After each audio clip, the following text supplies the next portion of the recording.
Right piece, இது left piece. இது எப்படி தெரியும்னா, இப்போ நம்ம இப்படி பார்க்கும்போது லெஃப்ட் ரைட்டு தெரியுது இல்லையா? உங்களுக்கு கரெக்டாக தெரியணும்னா இந்த பக்கம் வச்சு பார்த்துக்கணும். இப்படி வச்சு பார்க்கும்போது நமக்கு இது ரைட்டு, இது லெஃப்ட்டு. ரைட் சைடு வந்து கொக்கிப்பட்டி, லெஃப்ட் சைடு வந்து காஜாப்பட்டி. நம்ம போடும்போது இப்படி தான் நம்ம போடுறோம்.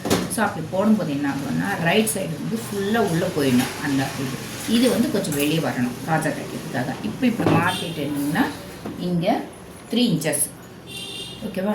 இது 4 இன்ச்சஸ் லெஃப்ட் சைடு. இது இப்போதைக்கு இது பக்கத்தில் வச்சிடணும். ஃபஸ்ட்டு ரைட் சைட் தைச்சிக்கணும். ரைட் சைட் தைக்கும்போது இந்த பீஸ் 3 இன்ச்சஸ் பீஸ் இருக்கு இல்லையா, இது டபுளாக போட்டுக்கணும்.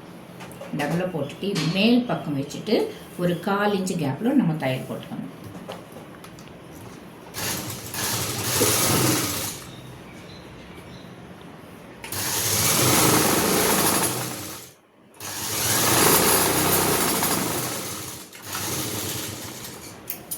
எப்படி போட்டோம்? இந்த 2 பட்டை வச்சு மேல் பக்கம் போட்டிருக்கோம். இப்போ இது என்ன பண்ணணும்? இது ஃபுல்லு நல்லா கீறிக்கோங்க. ஃபுல்லாக எண்டிங் வரை கீறிட்டு அப்படியே ஃபுல்லு உள்ளே தள்ளிடுங்க.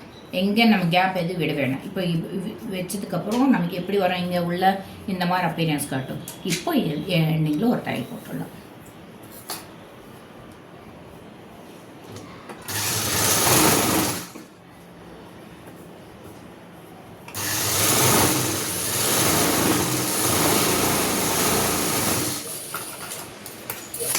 பார்த்தீங்கன்னா இங்கே ஒரு திக்னஸ் இருக்குது. இந்த திக்னஸில் நம்ம கொக்கி கட்டுறதுக்கு கம்ஃபர்டபுளாக இருக்கும்.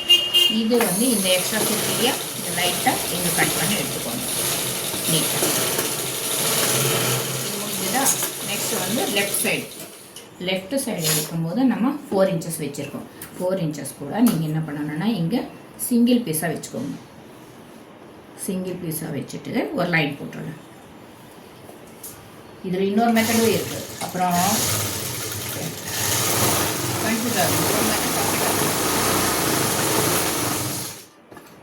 இப்போ நான் சிங்கிள் பீஸை வச்சு தச்சிருக்கேன். ஏதோ கால் வருது, பரவாயில்ல விடுங்க. யாரு பையன்?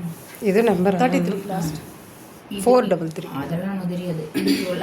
லாஸ்ட் இதே மாதிரி தேய்ச்சிக்கோங்க. தேய்ச்சிட்டு இந்த பேக் சைடு திருப்பினீங்கன்னா இந்த ஜாயிண்ட் போட்ட மாதிரி வரும்.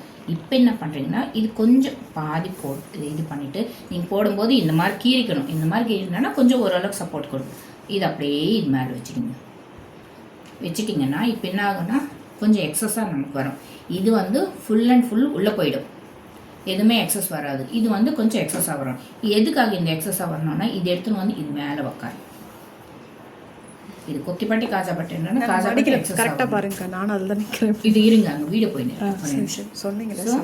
இதை போட்டுட்டு இது எப்படி பண்ணணும்னா ஒரு சில இப்படி வச்சுட்டு இப்படியே போட்டுட்டிங்கன்னா அந்த ஃபினிஷிங் நல்லா இருக்காது. நல்லா இது உள்ளே தள்ளிட்டு இது மேலே வச்சுட்டிங்கன்னா தையல் போடும்போது நமக்கு நல்லா நீட்டாக இருக்கும்.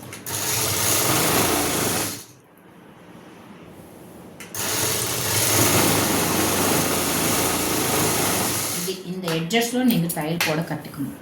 அப்போது ஃபினிஷிங் நல்லா இருக்கும். இப்போ என்ன பண்ணோன்னா இப்போ மேல் பக்கம் வந்துச்சு இல்லையா, நமக்கு காஜா கட்டுறதுக்கு ஒன்று முன்னாடி கிராஸாக வரும்னு சொல்கிறதுனால பக்கத்துலேயே ஒரு சின்னதாக கேப் விட்டு ஒரு தையல் போட்டிங்கன்னா ஃபர்ஸ்ட் ஒன் கொஞ்சம் உள்ள ஸ்ட்ராங்காகவும் இருக்கும். இன்னொன்று பார்த்தீங்கன்னா நாம் இதுக்குள்ளே காஜா தைக்கணும், ஒரு லைன் மெயின்டைன் ஆகும். இங்கே ஷேப் எடுத்துக்கணும்.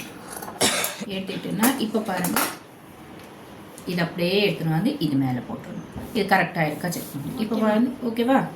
இது கொக்கி, இது காஜா பட்டி எக்ஸ்ட்ராவாக வரணும், கொக்கி பட்டி ஃபுல்லாக போயிடணும். அவ்வளோதான். நீங்கள் ரைட்டு காஜா பட்டி வந்து லெஃப்ட் இதெல்லாம் வந்து நீங்கள் நான் சொல்லும் போது நோட்ஸில் நீங்கள் மென்ஷன் பண்ணிக்கணும்.